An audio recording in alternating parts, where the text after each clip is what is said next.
It is another edition of Time About the Movies, and today we're taking a look at the 4 films released on September 12, 2008. Good movies, finally. We're finally getting back to some good films after 2 really lousy weeks.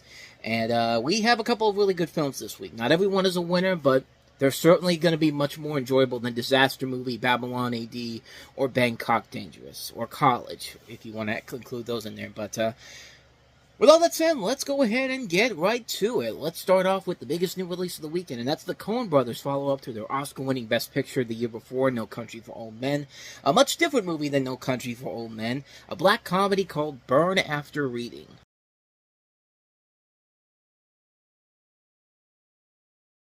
And this is indeed a black comedy because it gets dark when it needs to, and it's pretty damn hilarious, just like the rest of the movie is. You have a story about a recently jobless CIA analyst played by John Malkovich, whose misplaced memoirs are found by a pair of dim-witted gym employees played by Frances McDormand and Brad Pitt. When they mistake the memoirs for classified government documents, they undergo a series of misadventures in an attempt to profit from their find.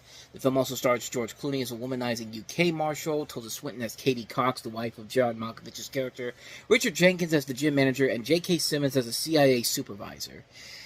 And it just goes all over the place in terms of its craziness, its ridiculousness. This is a movie that knows exactly that it is a stupid movie, but a fun stupid movie. I mean, the performances in here are so well done. George Clooney, people forget that George Clooney can be really fucking funny if you give him the right material to work with. I mean, like, Oh Brother, Where Art Thou? Hail Caesar is another great one. You know, when he can do comedy really well, and I think a lot of people overlook that. And here, he has really good timing with the comedic timing in this movie here, and I'll get to that in just a second. But you know, Frances McDormand's very fun to watch in here. So's John Malkovich. So's Tilda Swinton. Brad Pitt is hilarious in the movie, and Brad Pitt has maybe the funniest death scene I have seen in a long, long time. And it involves George Clooney, again, with that great comedic timing. The ending of the movie where Brad Pitt gets killed by him, and George Clooney, the performance he gives is one of the greatest, funniest performances I've seen from him in terms of comedy. Like, he really sells it, and, like, what's great about what he does is that he kills him, and then he's completely shocked and all, and it's just like, what the hell were you doing in my closet? And, like, the way he plays it, and the way he portrays it, it just plays so well to the film's advantages, and it just works so well. It's such a really fun movie. It's not the smartest story-wise, but it doesn't need to be, because everybody's having a good time with it. It's the Coen Brothers doing what the Coen Brothers do so well. I love this movie, man. It's a very good movie. Maybe one of their more underrated films, because once it came out, a couple years after it came out, it kind of slipped off to the side. Nobody really ever talks about it anymore, but it's a good film. It's a really damn good film. If you have not seen Burn After Reading, definitely check it out, because it is definitely worth it. It's worth the watch indeed. So that's Burn After Reading, so let's go ahead and move on to the next film we have here. Tyler Perry is back with a new film. This is The Family That Prays.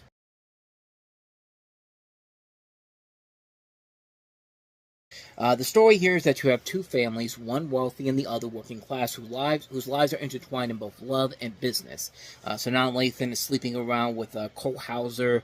Kathy Bates has a storyline going on with Alfre Woodard, and it's just, I mean, it's a complicated movie. It's a film where you can see Tyler Perry doing what worked with his other movies, like Daddy's Little Girls and Why Did I Get Married? He's trying to have the focus be more on the characters and their situations, and at times that works in something like Why Did I Get Married? But in a movie like this, it just gets way too complicated for its own good. The performances overall aren't bad. Alfre Woodard's pretty good in here. Kathy Bates, I mean, they're not going to turn in bad performances.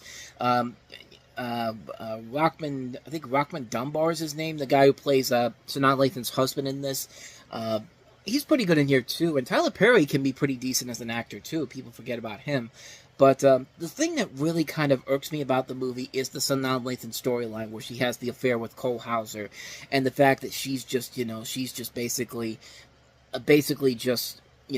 bad-mouthing her husband because he wants to have this dream of opening up his own construction company, and he's just like, well, who cares what you have to say? Why don't you be more like the person that I'm sleeping with? I'm not going to tell you that I mean, even though they're putting it freaking out in the open, but you know, she gets her comeuppance in the end, because, boy, this movie basically says, yeah, fuck you, bitch. Like, she has Alzheimer's disease. is an early case of Alzheimer's disease. It said the affair gets revealed, so they basically have to fire her. Meanwhile, Rockman Dunbar's character, his construction company takes off and all that, and he becomes more successful than her. Like, she goes from being this top CEO in this company to being somebody who's literally working in the slums and all that. It's just I mean, karma gets on Sanaa Lathan in this movie big time, and it's funny, but at the same time, it makes no sense whatsoever. It's kind of a ridiculous storyline in general, but like, I mean, I guess you could. I mean, like I said, it's karma for her because yeah, she treats her husband like garbage in this movie, but the film itself as a whole is it's not that great of a film overall, but it's at least an effort by Perry. It's at least an effort that's trying to be something not like the Madea movies. It's him trying to branch out and do other things outside of those Madea comedies. And on the one hand, I'll give him credit for trying to do something like this, but it just doesn't work as well as something like Why Did I Get Married? I think Why Did I Get Married, I think is a film that does this much better. I think something like Daddy's Little Girls and what was the one I was just saying before? Which one was it? I just had it. I couldn't remember it. Okay, maybe it was just those two, because I'm thinking of movies after this, but no, I said Daddy's Little Girls and Why Did They Get Married? Those films kind of worked because it was him doing something that didn't have to involve Madea. It involved characters that you kind of got attached to. You don't really get attached to anybody in here except for Alfie Woodard and Kathy Bates. I think they're the only two that really come out of this relatively unscathed and actually kind of have a lot more to it. Everybody else just kind of feels like you're just waiting for them to get their comeuppance, the bad people, and you want the good people to get past these troubles and, you know, succeed in their own way. And you get that, but it just doesn't work as a whole. It's a kind of forgettable movie overall, so a very mixed opinion on it, leaning more towards not recommending it to recommending it, because even the stuff I like about it, it's not enough to carry the film overall. And I think Tyler Perry's done a lot better than this, so mixed opinion on the Family That Prays. So with all that said, let us go ahead and move on to the next movie we have here, and that's Al Pacino and Robert De Niro in Righteous Kill.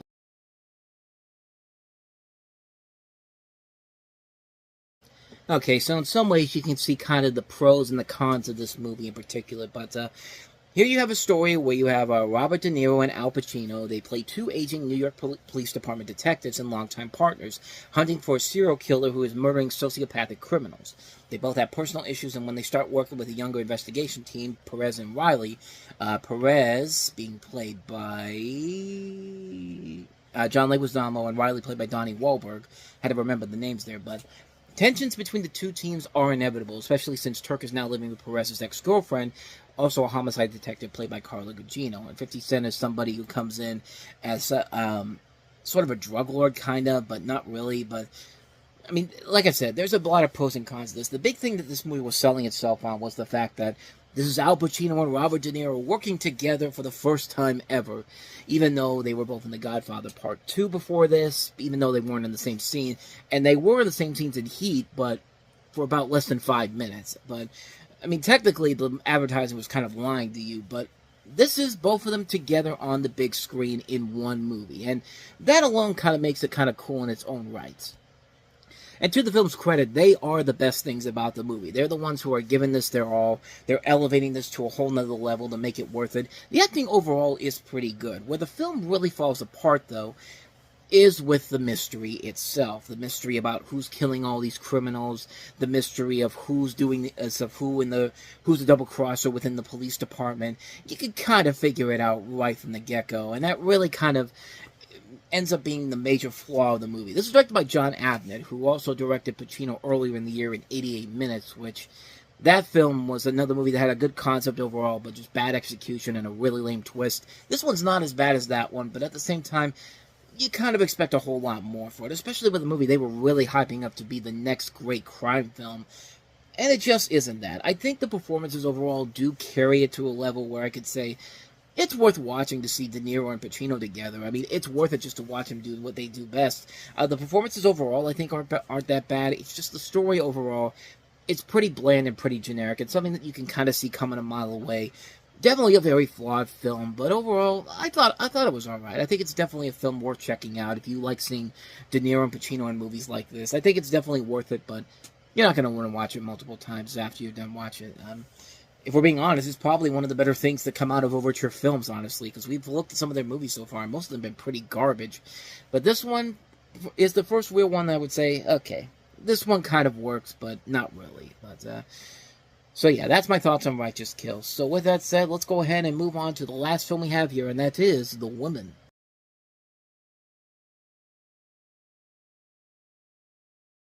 From the creator of Murphy Brown, ladies and gentlemen, how low can you possibly sink in 20 years after Murphy Brown? I mean, my God, that trailer is awful, and the movie is pretty bad too. It's funny when I remember when Spill.com was around. I was a member on that site.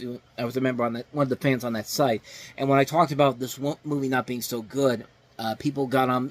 One person got on me for saying that I shouldn't criticize this movie because it's a remake of a classic 1930s movie, which. Okay, I don't know what you want me to tell you. I mean, yeah, the original it's probably a good movie, but yeah, I don't think this movie would have worked in 1939 if it was, and if it had scenes like that at the end of the trailer for it. Like, I don't get it whatsoever. But to her New York society friends, Mary Haynes, played by Meg Ryan, is the perfect woman.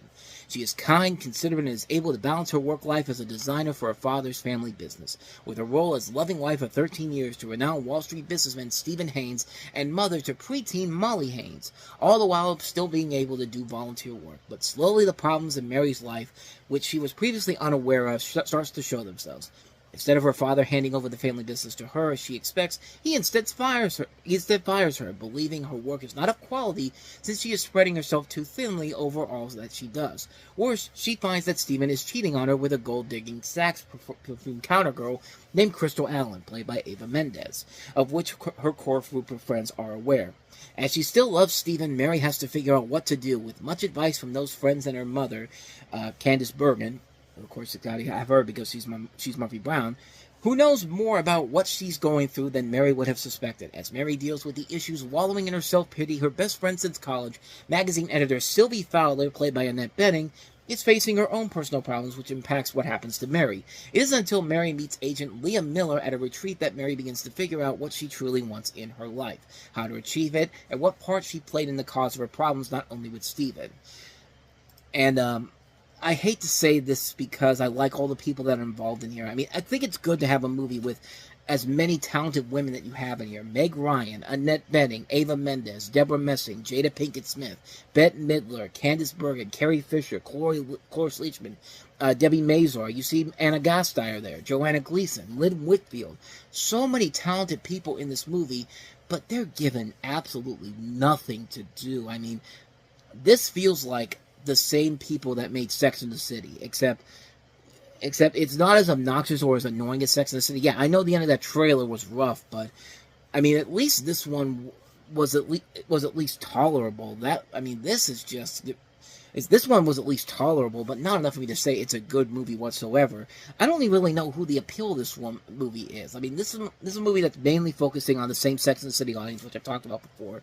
You know, maybe the same audience that watches 80 for Brady, where they're not really paying attention to the movie. They're gabbing with their girlfriends while they're watching the movie and don't care about what's going on here. But even the men that's going to get dragged to this because you see a scene where, oh, Meg Ryan and Ava Mendes are in lingerie. It's got to look sexy, right? Well, no. You want to see that scene? There you go. I just gave you an opportunity to not watch this movie because, like, they're not even dressed sexy whatsoever. This is the type of sexy that that the people who write this movie write for Lifetime movies and what they think is sexy lingerie. Like this, it's like that's not even real. It's like none of that looks good looking on anybody. Like it just looks like. It looks like the in between what the Victorian lingerie that people used to wear and the kind that women wear nowadays. I mean, it just doesn't work. It just does not work, and the movie itself does not work at all. The comedy is lazy. They waste all these talented women on a script that is so badly put together, and they're all in this because this is the woman that made Murphy Brown. And I'm sorry, like I love Murphy Brown. I love that show back in the day.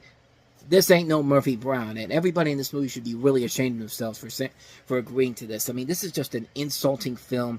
Like I never saw the original The Women, but I'm probably not sugarcoating this when I say that movie is probably much better, much smarter than what it was trying to accomplish, and much more enjoyable than anything from this pile of garbage here. Everybody in this movie is a much more talented actress than the material given to them, and they can't elevate this to a level where it's worth it in the end. It's a terrible movie. It's a terrible film. It's so bad that you don't even get to see the guy that Meg Ryan's character was married to. Steven never shows up in this goddamn movie, and like why not have him in there? Like, why not have guys in there so the males can have something to connect with? Give the guys that are going on these dates is to this movie something to get attached to. And this movie can't do that. This movie is too lazy and thinks that just because you got all these gifted women in here, that's the thing that's going to carry this movie to the next level. And it's just not, man. It's just a lousy movie. It's a terrible film. It does not work in any way, shape, or form. It sucks. It's a sucky movie that wasted so much talent across the board here. Everybody the people who greenlit this film should be ashamed of themselves for doing this, because everybody in here deserves much better work than this pile of garbage here. And this is a pile of garbage movie. The women, avoid this one like the plague, please. And so, on that positive note, we're going to go ahead and wrap up this episode of Time About the Movies. But next time we meet, we've got 6 movies to look at for the third weekend of September 2008. We have Samuel L. Jackson starring in Lakeview Terrace from the director of The Wicker Man. We have Dane Cook's latest and last film under Lionsgate with Jason Biggs, Kate Hudson, and Alec Baldwin, My Best Friend's Girl. Another studio that's trying to capitalize on Disney and DreamWorks' success with MGM entering the CG animated fold with Igor, with John Cusack starring in the role of Frankenstein's assistant in this, Dr. Frankenstein's assistant, and a Frankenstein's monster. Ricky Gervais starring in the most underrated comedy of the year, probably, Ghost Town, with Téa Leoni and Greg Kinnear among the cast. We have Ed Harris directing a very underrated Western, Appaloosa, and Keira Knightley starring in The Duchess. So we've got 6 films to look at next time around. A couple of really good underrated gems in this episode coming up here, so be on the lookout for that tomorrow. But with all that said, thank you so much for watching. And if you want to see more videos like this, please go ahead and hit the playlist on the next page, check out the previous episode, and also don't forget to hit the like, subscribe, notification button, and the bell. That's when you get updates on when new videos come out, and we do post new videos here every day. So with all that said, I'm off. I'll see you guys next time, and until then, as always, take care.